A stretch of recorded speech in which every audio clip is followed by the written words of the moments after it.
कल हम लोग बात कर रहे थे आपका शून्य करार और अवैध करार, इनके बीच क्या समानताएं हैं और क्या विरोध है, क्या विषमताएं, क्या समानताएं हैं, इस पर बात हो रही थी। और पूछा यही जाएगा कि अवैध करार के संपार्श्विक करार,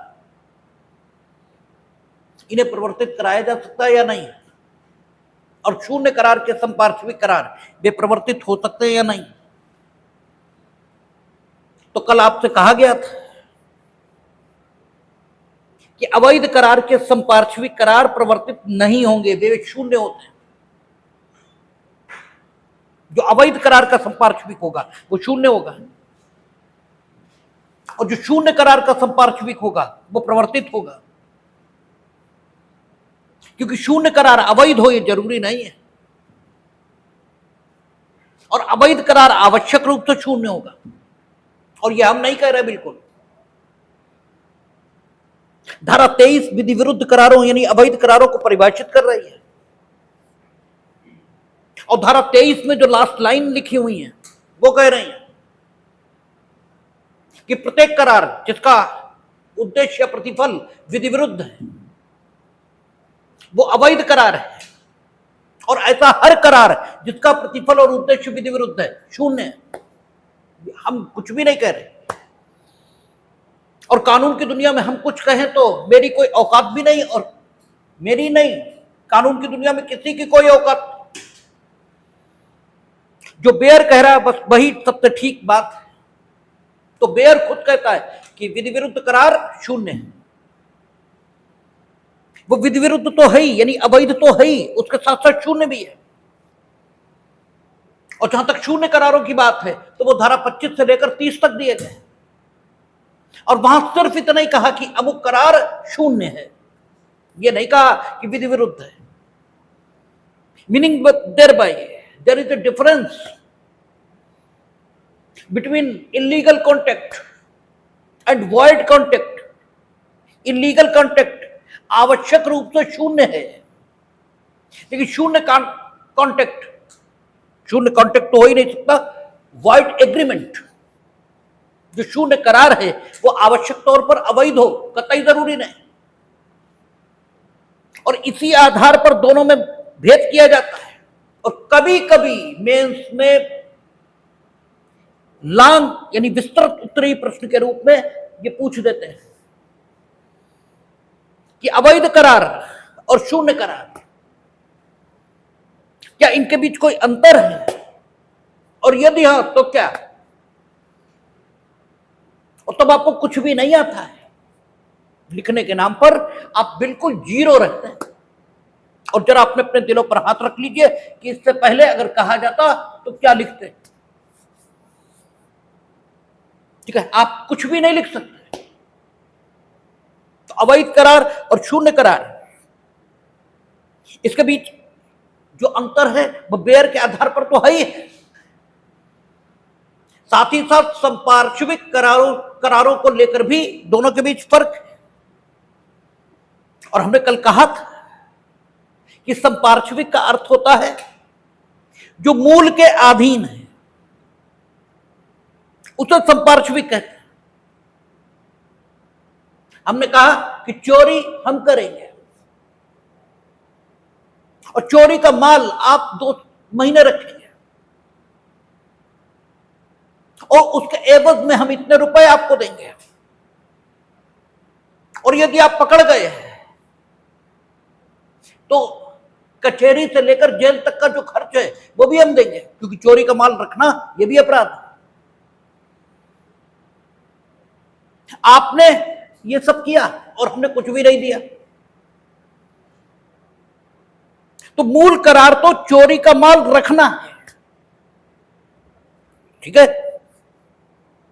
और इसके संपार्श्विक करार थे कि यदि पकड़ गए तो हम ऐसा ऐसा करेंगे, या इसे रखने के एवज में हम आपको इतना रुपया देंगे।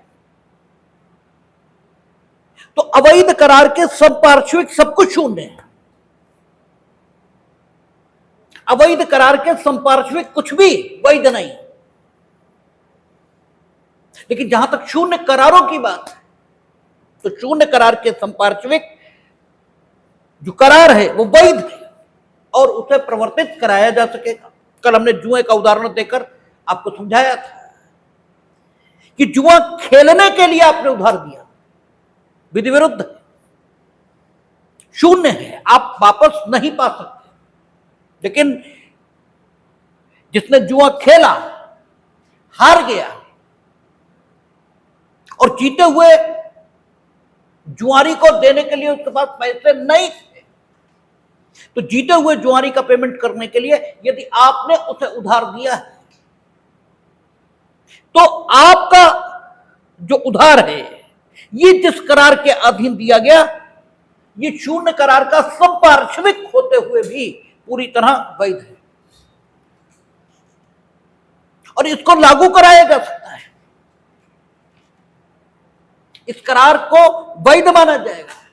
तो शून्य करार के संपार्श्विक करार वैध होते हैं, किंतु अवैध करार के संपार्श्विक करार शून्य होते हैं। अवैध करार भी शून्य और संपार्श्विक करार भी शून्य।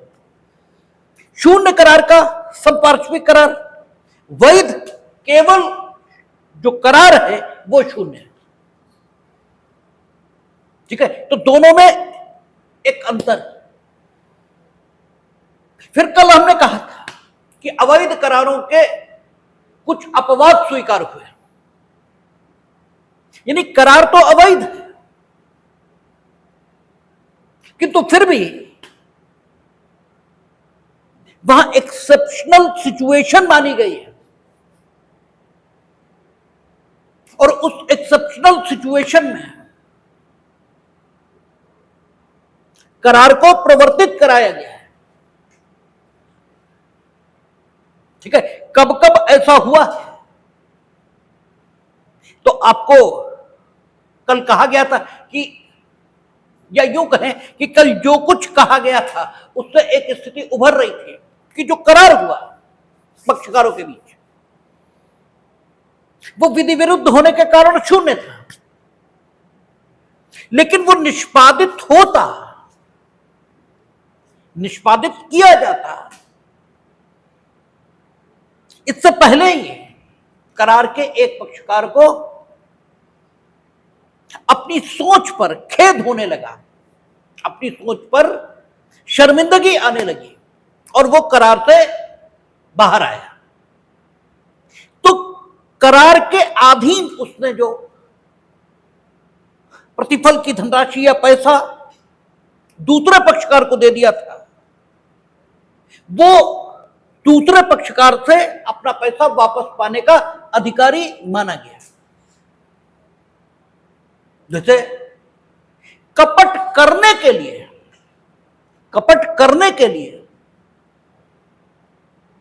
जो करार दो व्यक्तियों में किया जाएगा, अर्थात जब दो व्यक्ति मिलकर इस बात का करार करेंगे कि वे दोनों मिलकर किसी तीसरे से कपट करेंगे, तो तीसरे से कपट करने के लिए जो दो व्यक्तियों के बीच करार हुआ है, यह करार शून्य है धारा 23 के मुताबिक। धारा 17 के मुताबिक जब एक पक्षकार दूसरे पक्षकार की सम्मति संविदा के प्रति प्राप्त करने के लिए उसके साथ कपट करता है, तब संविदा इस पक्षकार के विकल्प पर शून्य करणीय होती है, तब वो वाइडेबल होती है। ठीक है ना। अगर संविदा के एक पक्षकार ने दूसरे पक्षकार के साथ इसलिए कपट किया कि संविदा का दूसरा पक्षकार संविदा में प्रवेश करे, तो यदि दूसरे पक्षकार ने इस पक्षकार के या इसके एजेंट के द्वारा कपट किए जाने के कारण संविदा में प्रवेश किया, तो संविदा का जो नेचर होगा या संविदा की जो प्रकृति होगी वो क्या होगी? शून्य करणीय। और इसे शून्य कराने का अधिकार उस पक्षकार को मिलेगा जिसकी सम्मति कपट करके संविदा के प्रति प्राप्त की गई है। किंतु अगर दो लोग मिलकर किसी तीसरे के साथ कपट करने के लिए परस्पर करार करें तो इन दो व्यक्तियों के बीच जो करार होगा वो धारा 23 से शून्य हो जाएगा। धारा 23 कहती है कि जो संविदा कपट करने के लिए की गई या मानव शरीर को नुकसान पहुंचाने के लिए की गई वो संविदा शून्य है, क्योंकि उसका उद्देश्य विधि विरुद्ध है। और विधि विरुद्ध हो जिस भी संविदा का उद्देश्य, ऐसी हर संविदा ठीक है अवैध है, और अवैध है तो शून्य है। तो अगर एक व्यक्ति ने अपने एक लेनदार से इस बात के लिए संविदा की कि हम तुम्हें पैसे ज्यादा देंगे, जितनी तुम्हारी लेनदारी है उससे ज्यादा देंगे, तो बाकी लेनदारों को इस बात के लिए तैयार कर लो कि वे अपनी लेनदारी की बाबत हमसे कुछ भी न कहें। अब इन दोनों व्यक्तियों के बीच जो संविदा हो रही है ये शेष लेनदारों से कपट करने के लिए हो रही है।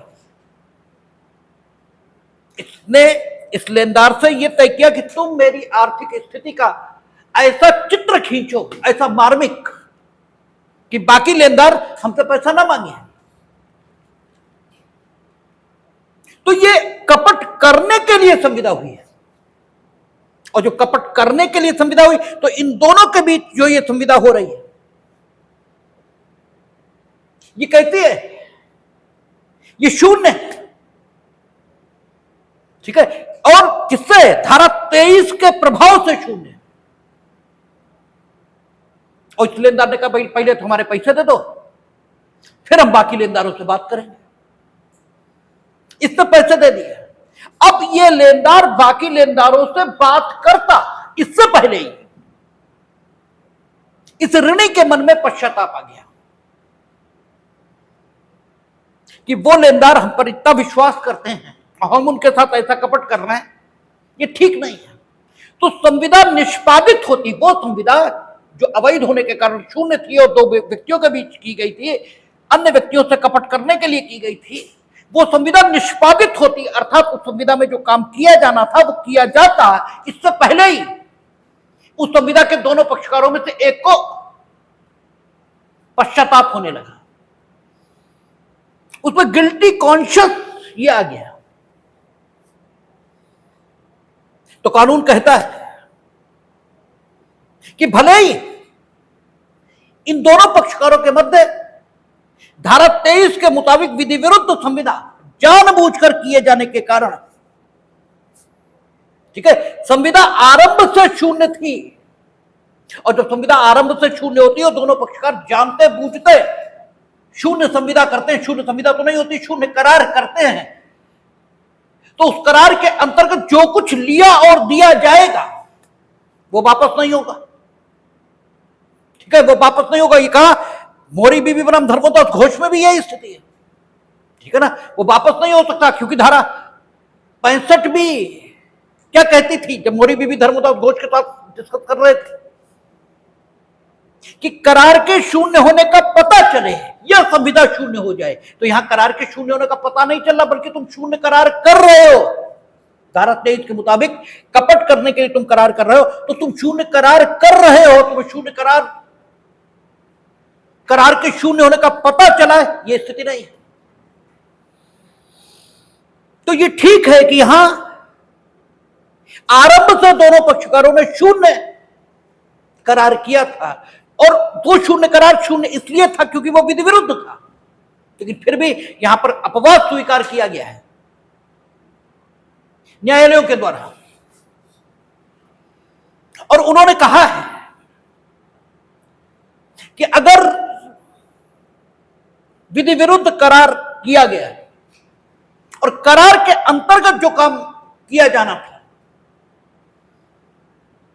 वो किया नहीं गया, यानी करार अनिष्पादित है, अनएग्जीक्यूटेड है, एग्जीक्यूट नहीं हुआ करार अभी, और इससे पहले ही करार के एक पक्षकार को खेद हो गया, पश्चाताप हो गया, गिल्टी कॉन्शियस उसमें आ गया, तो स्थिति यह बनेगी कि इस करार के अंतर्गत यदि कुछ दिया गया है तो वो इस पक्षकार को वापस करा दिया जाएगा, ठीक है ना। यानी इसने इस लेनदार को जो कुछ देने का वचन दिया था, इसलिए ताकि वो अन्य लेनदारों को इस बात के लिए तैयार कर सके कि वो इससे अपने ऋण की राशि न मांगे, वो इस लेनदार से इस पक्षकार को इस तथ्य के होते हुए वापस करा दिया जाएगा कि दोनों के बीच आरंभतः शून्य करार यह किया गया था। और जब भी आरंभतः शून्य करार किया जाता है तो उसके अंतर्गत जो कुछ दिया जाता है वो वापस नहीं होता, ठीक है। लेकिन जब करार विधि विरुद्ध होने के कारण शून्य हो, अन्य तरीकों से शून्य हो, तो वही धर्मदास घोष वाला मामला लागू होगा। अन्य तरीकों से शून्य हो यानी 25 से 30 तक का मामला हो, ठीक है, या पक्षकारों में संविदा करने की क्षमता ही ना हो, जैसा मोरी बीबी बनाम धर्मदास घोष में था, और पक्षकारों में संविदा की क्षमता न होने के कारण करार शून्य हो रहा हो। ऐसा करार किया गया हो जो कि पक्षकारों में संविदा की क्षमता न होने के कारण शून्य है, या फिर करार आरंभतः शून्य है ऐसा संविदा अधिनियम घोषित कर रहा है, तब कुछ भी वापस नहीं होगा, तब कुछ भी वापस नहीं होगा। लेकिन एक एक्सेप्शन है कि विधि विरुद्ध होने के कारण अगर शून्य है, करार अगर विधि विरुद्ध होने के कारण शून्य है, केवल उसके शून्य होने का एक ही कारण है कि वह विधि विरुद्ध है, ठीक है, और करार के एग्जीक्यूट होने से पहले ही करार के एक पक्षकार को क्या हुआ, पश्चाताप हो गया है, तो इस करार के अधीन यदि किसी धनराशि का या किसी लाभ का आदान प्रदान हुआ है तो वो पक्षकारों को रिस्टोर करा दिया जाएगा, लेकिन एग्जीक्यूट नहीं होना चाहिए करार। और कल हमने यह भी कहा था कि ऐसा हमेशा नहीं होगा। अगर आपने नैतिक रूप से बेहद गिरा हुआ काम यह किया है, क्योंकि अनैतिक करार भी धारा 23 में शून्य घोषित किए गए और विधि विरुद्ध घोषित किए गए, ठीक है ना। आपने जो करार किया वो अनैतिक होने के कारण शून्य है, अनैतिक होने के कारण विधि विरुद्ध है और विधि विरुद्ध होने के कारण शून्य है। और अनैतिकता की मात्रा इतनी ज्यादा है कि न्यायालय का चित्त इस बात की अनुमति नहीं देता कि भले ही करार अनिष्पादित है और अनिष्पादित करार में करार के निष्पादन से पूर्व ही तुम्हें पश्चाताप होने लगा, फिर भी तुम इतने नीच व्यक्ति हो कि इतनी गिरी बात सोचते हो, तब हो सकता है तुम्हें जो लाभ तुम लोगों ने परस्पर आदान प्रदान कर लिए वो वापस न भी कराया जाए। हमने उदाहरण दिया था कि जैसे तुमने एक ही हत्या के लिए अग्रिम धनराशि दे दी, एक की हत्या होती उससे पहले ही एक के पत्नी बच्चों की स्थिति देखकर तुम्हें दया आने लगी, तुम्हें खुद पर ग्लानि हुई और तुम उस हत्यारे से सुपारी के तौर पर दी गई धनराशि वापस चाहते हो, तो नहीं मिलेगी,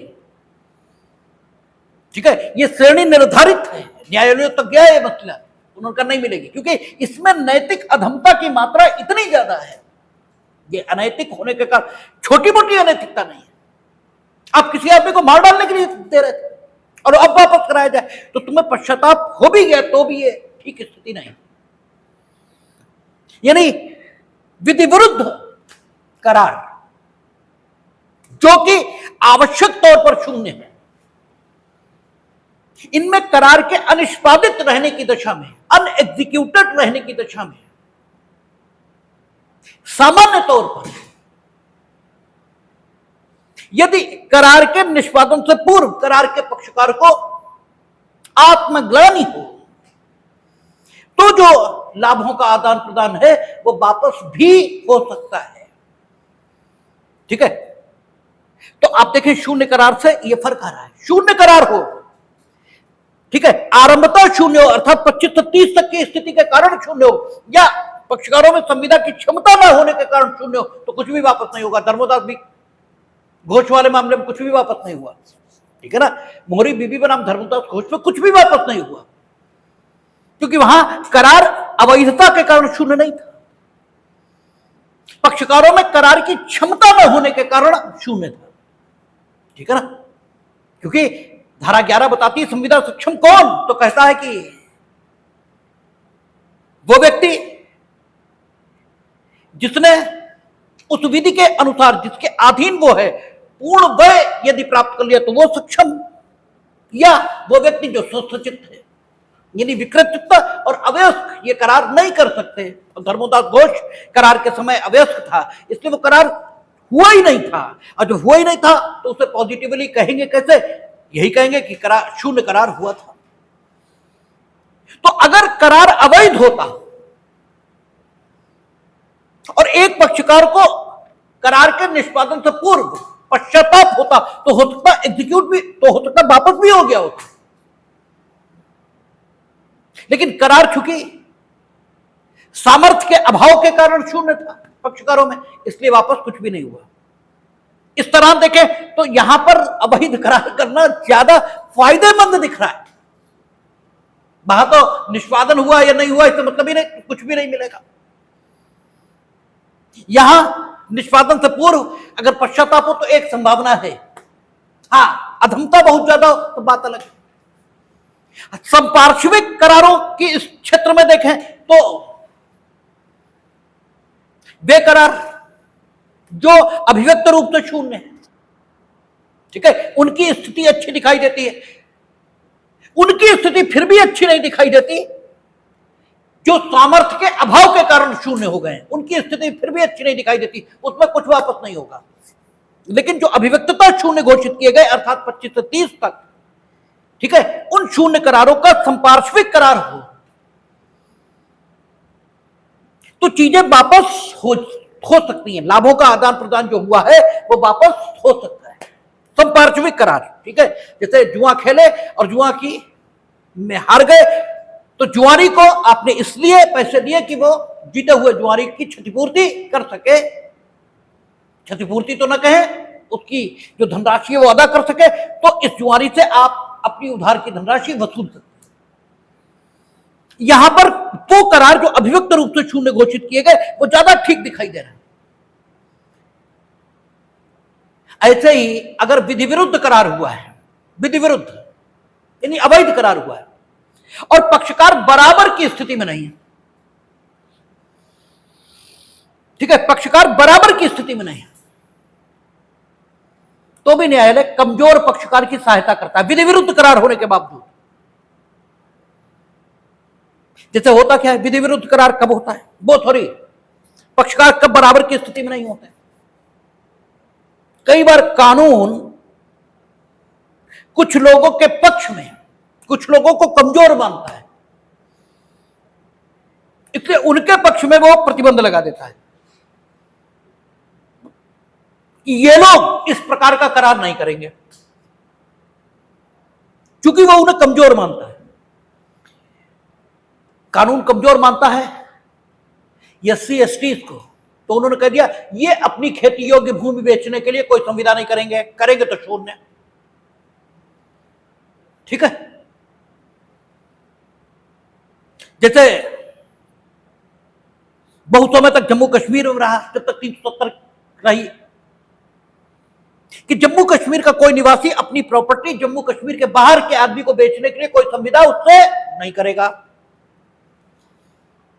ताकि जम्मू कश्मीर में देश की शेष आबादी के लोग जाकर उनकी अपनी संस्कृति को नष्ट न कर पाए। ऐसा सरकार का प्रतिबंध लगाने का उद्देश्य था, क्योंकि शुरुआती दौर में जम्मू कश्मीर में है क्या, कोई बहुत बड़े इंडस्ट्रियल तो वहां है नहीं, इंडस्ट्री तो वहां सरवाइव कर भी नहीं सकते भाई, टूरिज्म के सिवा वहां क्या फैक्ट्री के लिए जमीन चाहिए, समतल वो वहां है नहीं, तो वहां जो कुछ हो सकता है टूरिज्म ठीक है। तो टूरिज्म जब होता है, जहां भी टूरिस्ट प्लेस होगा वहां होटल होंगे, चाय बेचने वाले होंगे, यही सारे धंधे तो चलेंगे।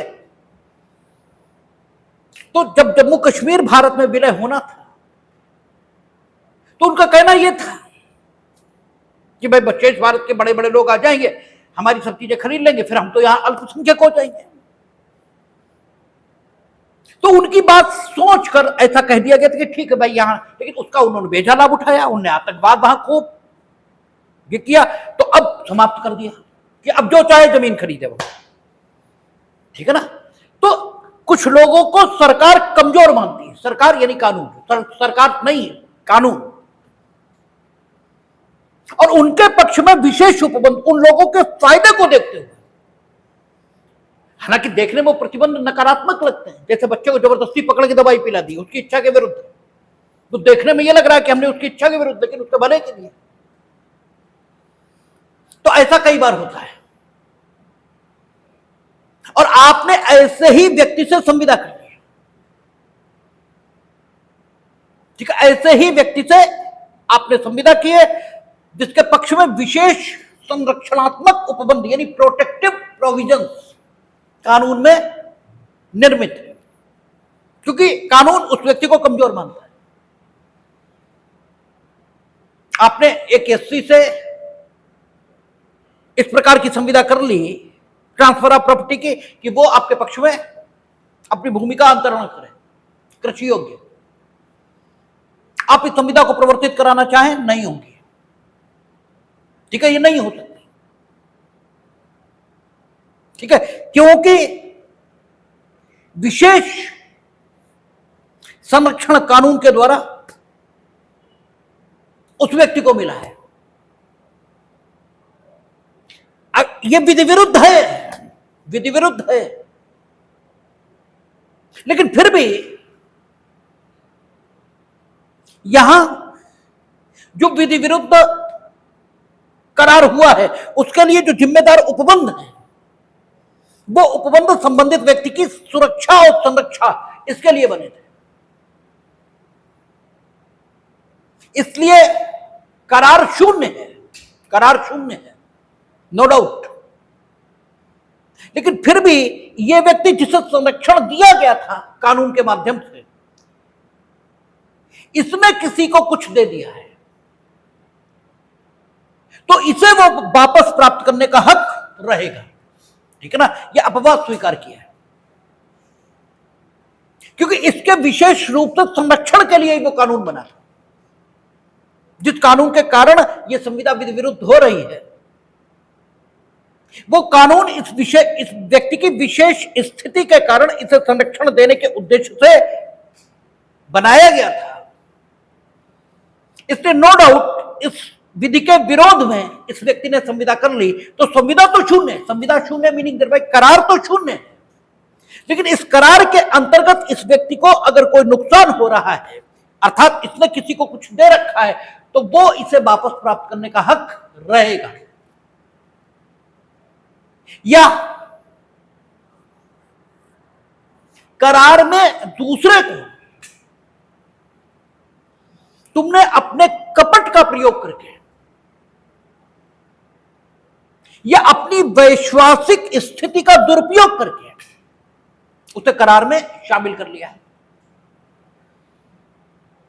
ठीक है। हम वकील हैं, हमने वैश्वासिक संबंध किन किन लोगों के बीच होते हैं धारा 16 बताई है, ठीक है। ऐसे बहुत सारे रिश्ते होते हैं जिनमें पक्षकार रिश्तों की वजह से दूसरे पक्षकार पर विश्वास करते हैं। वकील का अपने मुवक्किल से रिश्ता, डॉक्टर का अपने मरीज से रिश्ता, या पारिवारिक रिश्ते, इनमें भी पिता का अपने पुत्र से, ठीक है, पारिवारिक रिश्तों में जो स्थिति होती है उसमें भी एक व्यक्ति दूसरे पर विश्वास करने लगता है।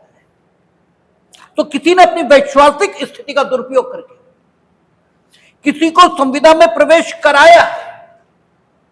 जैसे एक स्त्री को इंश्योरेंस वालों ने कपट का प्रयोग करके ऐसा बीमा खरीदवा दिया जो विधि विरुद्ध था। तो बीमे के लिए जो उसने प्रीमियम दिया, बीमे के लिए तो प्रीमियम देना पड़ेगा। आपका बीमा कब होगा? जब आप प्रीमियम देंगे। तो बीमा तो विधि विरुद्ध है, वो तो मिलेगा ही नहीं उसे। और आपने कपट ने किया होता तो वो बीमा लेती भी नहीं। आपने कपट करके उसे बीमा वो दिलवा दिया, तो स्थिति क्या बनेगी? ये स्त्री अपना प्रीमियम पाने की अधिकारी रहेगी, बीमा तो मिलेगा ही नहीं किसी को। ठीक है, बीमा तो हुआ ही नहीं क्योंकि वो तो शून्य है। भाई बीमे की जो संविदा की गई वो चूंकि विधि विरुद्ध है इसलिए शून्य है। लेकिन बीमे के लिए जो प्रीमियम दिया स्त्री ने, उसे पाने की हकदार है वो वापस, इसलिए क्योंकि तुमने कपट किया उसके साथ, और कपट करके तुमने एक विधि विरुद्ध संविदा में उसे प्रवेश करा दिया। वैश्वासिक संबंधों का हमने उपयोग किया, हमने तुम्हें ऐसा ठेका दिलवा दिया जो मिल ही नहीं सकता तुम्हें, क्योंकि तुम उस ढंग की योग्यता धारित नहीं करते। एक सड़क बननी है, उसके लिए 10 साल का एक्सपीरियंस चाहिए, मैं मालूम है तुम्हारा रही नहीं।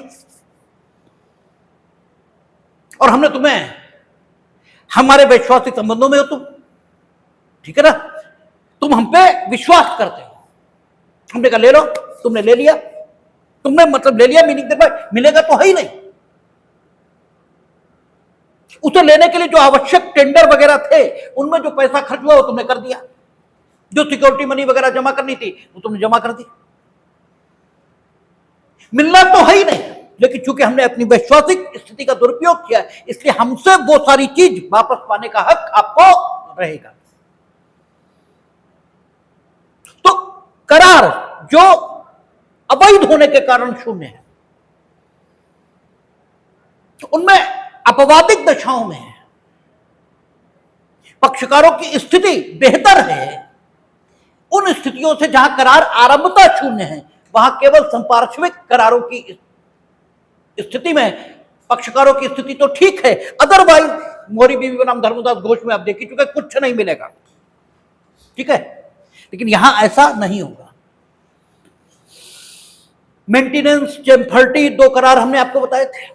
मेंटेनेंस क्या है? मेंटेनेंस का करार हमने कहा इन पे करो मुकदमा। हम जानते हैं कि तुम्हें मुकदमे के लिए कोई वाद कारण नहीं, हमने करो, पैसा हम खर्च करेंगे। ये तंग तो होंगे भाई, तंग तो होंगे, पैसा हम खर्च कर रहे हैं। ये मेंटेनेंस का करार है, ये शून्य है। ठीक है, चेम्फर्टी, चेम्फर्टी में क्या होता? वकील फीस लेगा। ठीक है, हमने आपसे करार कर लिया कि अमुक संपत्ति तुम्हारी है, तुम्हारे पास पैसे नहीं, तुम रिकवरी नहीं कर सकते, हम मुकदमा लड़ेंगे, हम रिकवर करके दे रहे हैं, लेकिन 75% हम लेंगे, 25% तुम्हें मिलेगा, या 50-50 होगा। जबकि होना ये चाहिए फीस हमें लेनी चाहिए, आप संपत्ति आपकी है, आपको मिलनी चाहिए। ये चेम्फर्टी के करार कहलाते हैं। ठीक है, और ये शून्य है, ये विधि विरुद्ध, अनैतिक माने गए, लोक नीति के विरुद्ध माने गए। ठीक है, ये अनैतिक और लोक नीति के विरुद्ध होने के कारण शून्य है, और धारा 23 में दोनों अनैतिक और लोक नीति के विरुद्ध जो करार है वो भी शून्य है। तो मेंटेनेंस और चेम्फर्टी के करार लोक नीति के विरुद्ध अनैतिक होने के कारण शून्य है, और मुख्यतः ये लोक नीति के विरुद्ध माने जाते हैं। अगर लोक नीति और अनैतिक अलग अलग दिए विकल्प तो आप लोक नीति चुने, एक में ही दिए तो फिर वो चुन लें। तो हमने वैश्वासिक संबंधों में आपसे चेम्फर्टी का करार कर लिया, जीत गए मुकदमा, तुम कुछ ना दो हमें तो हम कुछ नहीं कर पाएंगे आपका। और अगर आपने कोई संपत्ति चेम्फर्टी करार के अधीन हमें दे भी दी है, ठीक है, तो वो वापस पाने का अधिकारी आप रहेंगे, आप वापस पा सकते। ठीक है, क्योंकि विधि विरुद्ध करारों में, विधि विरुद्ध करारों की दशा में करार शून्य तो है, ठीक है। और कायदा यह कहता कि जो शून्य करार है उसके अंतर्गत किसी पक्षकार को कुछ नहीं मिलना चाहिए, अर्थात जिस पक्षकार को हानि हो गई शून्य करार में उसे हो गई, और जो फायदे में है। ठीक है। शून्य करार की पोजीशन क्या है? शून्य करार की पोजीशन यह है जिसे फायदा हुआ हो गया, जिसे नुकसान हुआ हो गया। आप लोगों ने किया क्यों? शून्य करार की पोजीशन यह है, करार के शून्य होने का पता चले वो स्थिति अलग है, वो स्थिति धारा 65 से शासित होगी। लेकिन आपने शून्य करार किया, इसका मतलब यह है आप दोनों ही दोषी हैं। और जब आप दोनों दोषी, तो जिसे फायदा हुआ हो गया, जिसे नुकसान हुआ हो गया। कानून को आप लोगों से कोई लेना देना नहीं, कानून आप लोगों के बीच कोई पंचायत नहीं करेगा। सामान्य नियम यही है। लेकिन विधि विरुद्ध करार अवैध होने के कारण शून्य है, नो डाउट, ठीक है। लेकिन फिर भी कुछ स्थितियां हैं कि करार अनिष्पादित है, और एक पक्षकार को चूंकि खेद होने लगा, पश्चाताप होने लगा, इसलिए शून्य होने के बावजूद नॉर्मल रूल शून्य करारों में यही है कि जिसे नुकसान हो गया, जिसे फायदा हो गया, कुछ भी वापस नहीं होगा। लेकिन इनमें वापस होगा क्योंकि उसे खेद होने लगा, और कानून उसकी सहायता करता है जो पवित्र हृदय से मन से उसके पास आता है। और जहां नैतिक अधमता बहुत ज्यादा, वहां की बात अलग। करार शून्य है, नो डाउट, लेकिन चूंकि एक पक्षकार के संरक्षण के लिए कोई कानून बना था, उसका उल्लंघन हुआ, इस वजह से शून्य है। और जिसके संरक्षण के लिए कानून बना था उसी को नुकसान हो रहा है, उसी को नुकसान हो रहा है। इसलिए करार शून्य होते हुए भी कानून वो स्थिति नहीं रहने देगा जो शून्य करारों में रहती है कि जिसे नुकसान हो गया, जिसे फायदा हो गया। नहीं, यहां क्योंकि उसी के फायदे के लिए कानून बना था, उसी के कारण वो शून्य हुआ, इसलिए अगर उसी को नुकसान हो रहा है तो फिर उसे नुकसान नहीं होने दिया जाएगा, ठीक है ना। या फिर आपने कपट किया तो अपने कपट का परिणाम तुम भुगतोगे, दूसरा निर्दोष है। आपने अपने कपट से एक विधि विरुद्ध संविदा में दूसरे को प्रवेश करा दिया, या आपने अपने वैश्वासिक संबंधों का नाजायज फायदा लिया और किसी को विधि विरुद्ध संविदा में प्रवेश करा दिया, ठीक है। तो विधि विरुद्ध संविदा तो शून्य है, ठीक है। विधि विरुद्ध संविदा बार बार मुंह से निकलता है, करार लेंगे उसकी जगह, विधि विरुद्ध करार तो शून्य है, नो डाउट। लेकिन फिर भी शून्य करारों की जो सामान्य दशा है उसको हम लागू नहीं करेंगे, बल्कि शून्य करारों की नॉर्मल दशा लागू हो तो क्या, जो फायदे में वो फायदे में, जो नुकसान में वो नुकसान में। लेकिन यहां हम नॉर्मल दशा को लागू नहीं करेंगे, हम ये देखेंगे कि इस पक्षकार की चीज वापस हो, ठीक है, वापस हो। क्योंकि वैश्वासिक संबंधों का तुमने दुरुपयोग किया, वो तो निर्दोष था, है, ठीक है ना, वो तो निर्दोष था। तुम वैश्वासिक संबंधों का दुरुपयोग न करते तो वो विधि विरुद्ध संविदा विधि विरुद्ध करार में प्रवेश नहीं करता। तुम कपट ना करते तो नहीं करता। इसलिए अगर उसे नुकसान हो रहा है तो तुमसे दिलाएंगे वापस, ठीक है। यहां नॉर्मल शून्य करारों की स्थिति लागू नहीं हो सकती। और ऐसे ही अगर करार विधि विरुद्ध होने के कारण शून्य है, और जो शून्य है यानी जो विधि विरुद्ध भाग है करार का विधि विरुद्ध भाग है, उसे उसका सहारा लिए बिना उससे कोई मतलब नहीं। यानी दो भाग दिखाई दे रहे हैं करार के, एक स्पष्टता विधि विरुद्ध है और एक विधि विरुद्ध नहीं है। तो विधि विरुद्ध भाग जो करार का है उसका कोई उपयोग किए बिना,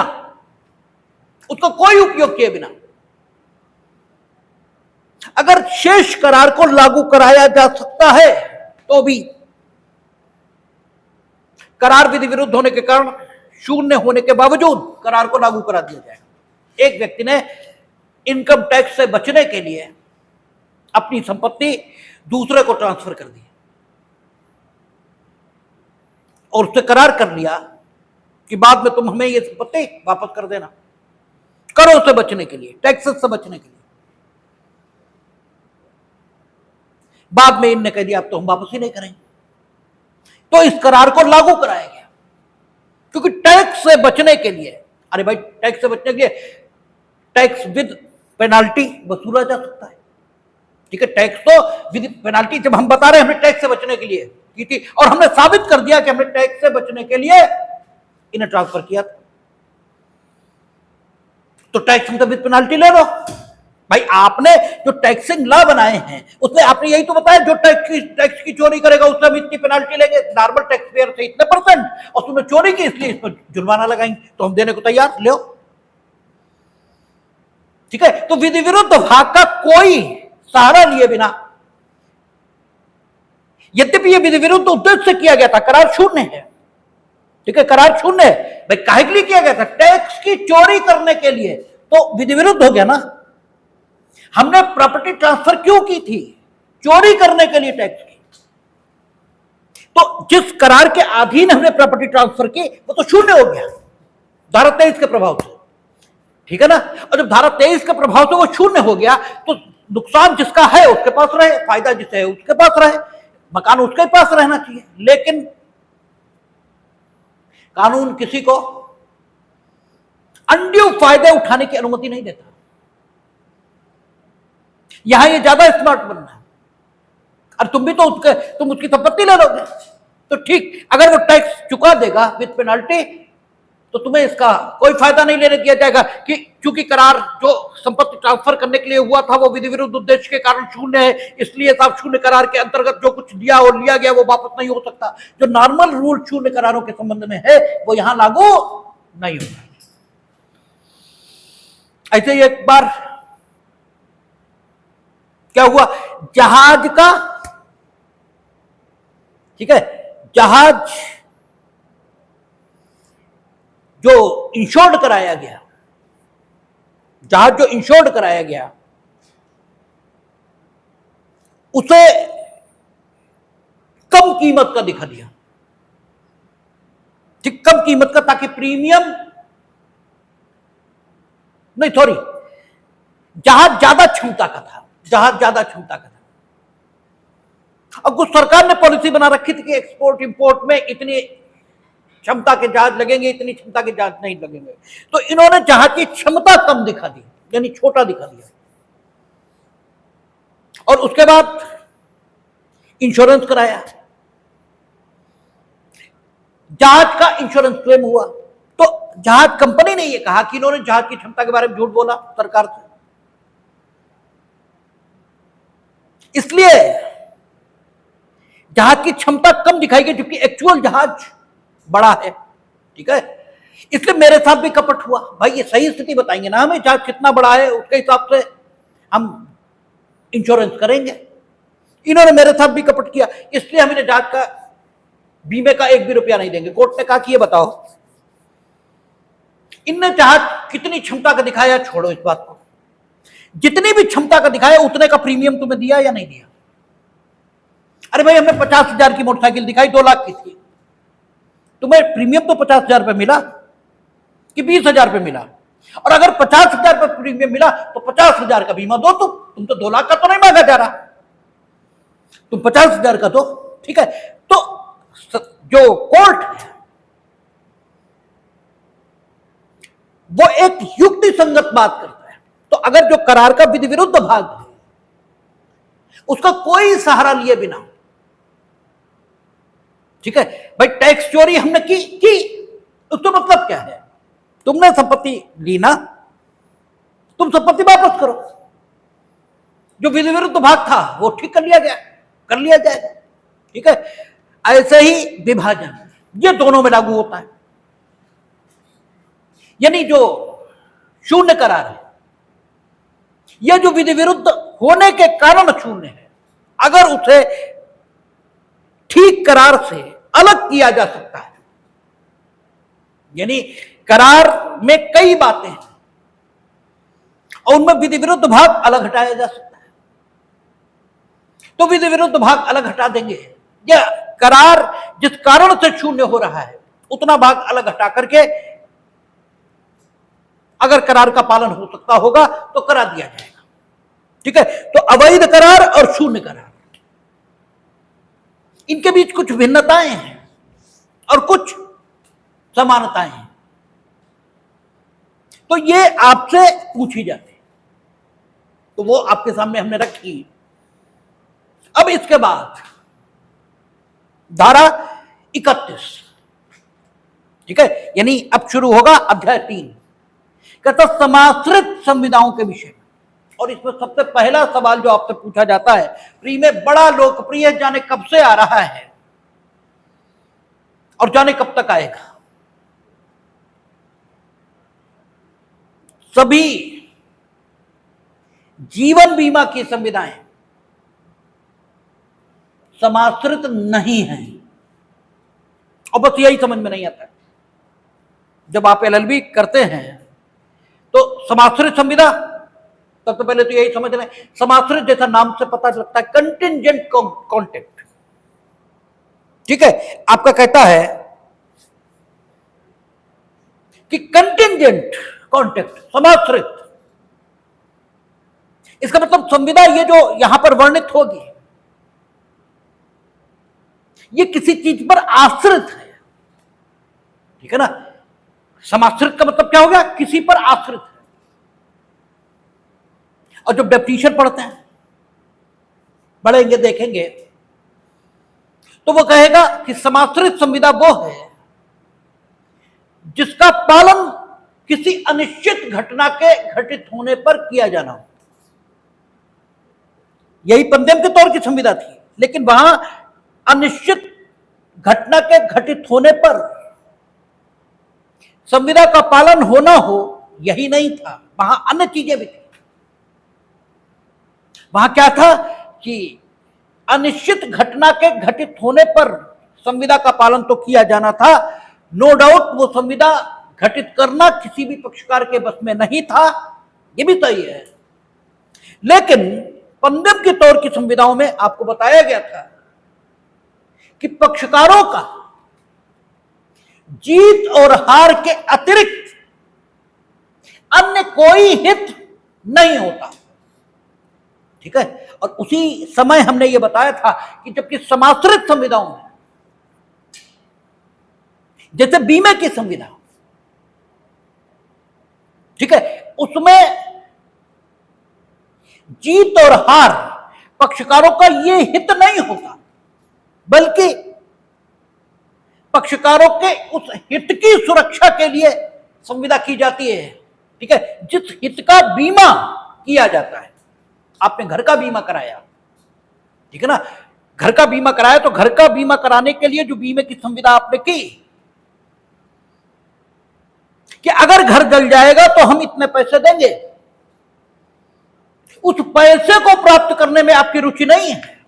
ठीक है ना, नो डाउट वो पैसा भी एक हित है, ठीक है, कि अगर जल जाएगा तो वो मिलेगा, लेकिन उसे प्राप्त करना आपकी इच्छा नहीं है, बल्कि घर की सुरक्षा कि अगर जल भी जाए तो हम फिर बनवा सके, इसके लिए वो संविदा की गई। तो बीमे की संविदा में नो डाउट वो समाश्रित संविदा होती है।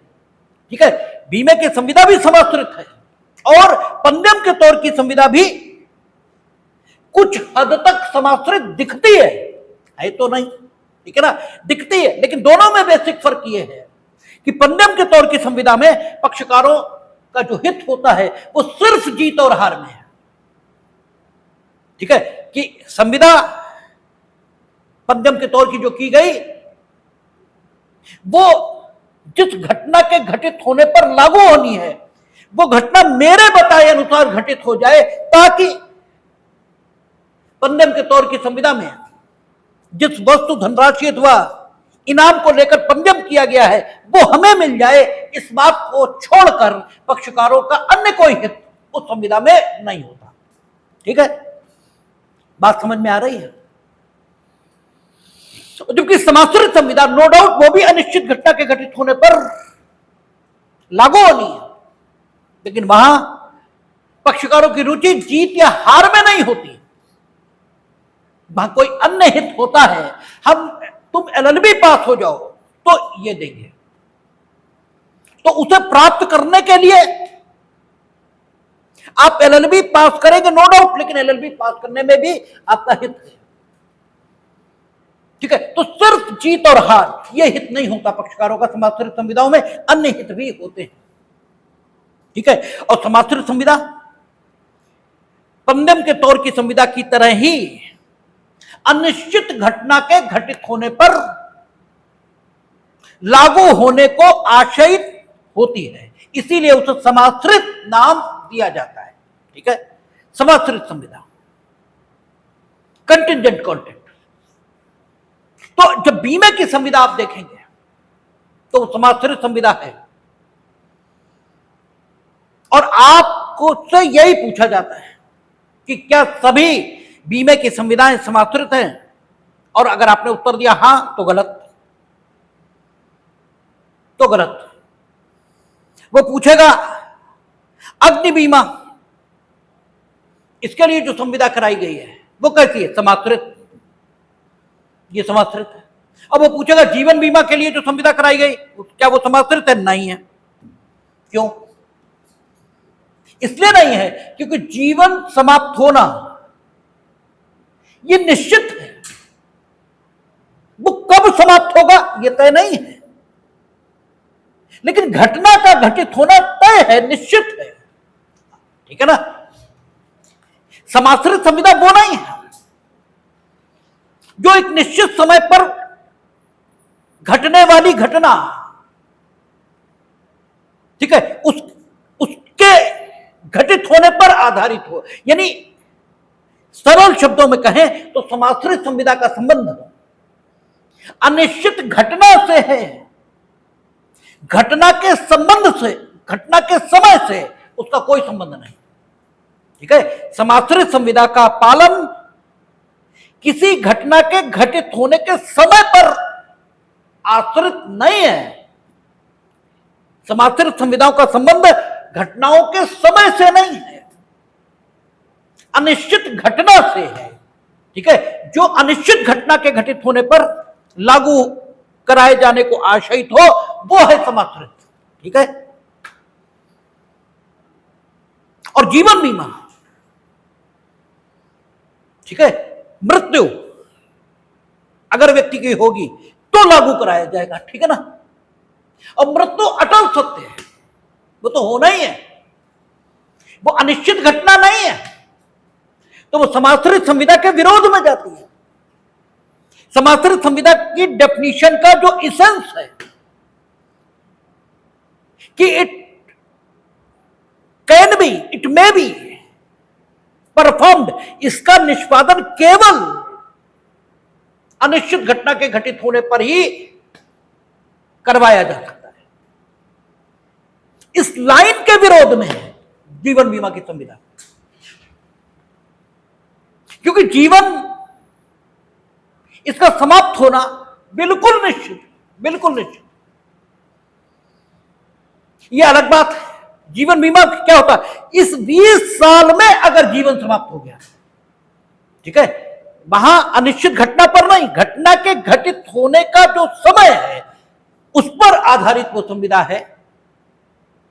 ठीक है, जीवन बीमा की संविदा क्या कहती है कि ये जो 20 साल का टाइम स्पैन है, ठीक है, इसमें आप हमें प्रीमियम देंगे, और इस 20 साल में अगर मृत्यु होती है तो हम लाइबल, हम देंगे बीमे की रकम। ये कहती है बीमे की संविदा, बीमे की नहीं, जीवन बीमा की, जीवन बीमा की संविदा, लाइफ इंश्योरेंस। तो लाइफ इंश्योरेंस के लिए जो संविदा की जाती है वो अनिश्चित घटना के घटित होने पर आधारित नहीं है, वो निश्चित घटना के घटित होने पर आधारित है, और उस संविदा का पालन सिर्फ और सिर्फ समय, निश्चित समय के भीतर घटना के घटित होने पर, निश्चित घटना के एक निश्चित समय के भीतर घटित होने के आधार पर उसका पालन और अपालन होना है। लेकिन उसका जो आधार है वो अनिश्चित घटना नहीं है। इसलिए जीवन बीमा की संविधाएं, इन्हें छोड़कर बाकी संविधाएं समाश्रित होती हैं, और बस यही लगातार पूछा जाता है। हो सकता है आप लोगों के सामने कभी जो एग्जाम आपने दिए उनमें आया भी हो, और खूब गलत होता है।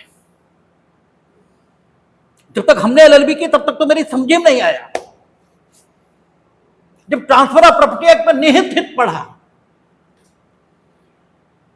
तब जाकर के कुछ दिमाग में घुसा कि लाइफ इंश्योरेंस की संविदा वो आखिर समाश्रित क्यों नहीं है, और शेष अग्नि बीमा की संविदा बोले समाश्रित, अन्य संविधाएं समाश्रित। बिल्कुल समझ में नहीं आता कि अजीब बात है, और ऐसे देखें तो बिल्कुल समझ में आता कि बिल्कुल बात तो ठीक है। ये समाश्रित संविदा तो अनिश्चित घटना के घटित होने पर आधारित होती है। जो जीवन बीमा की संविदा है वो जिस घटना के घटित होने पर आधारित है वो तो एकदम निश्चित है। बल्कि यह कि उसका आधार निश्चित घटना का अनिश्चित समय है।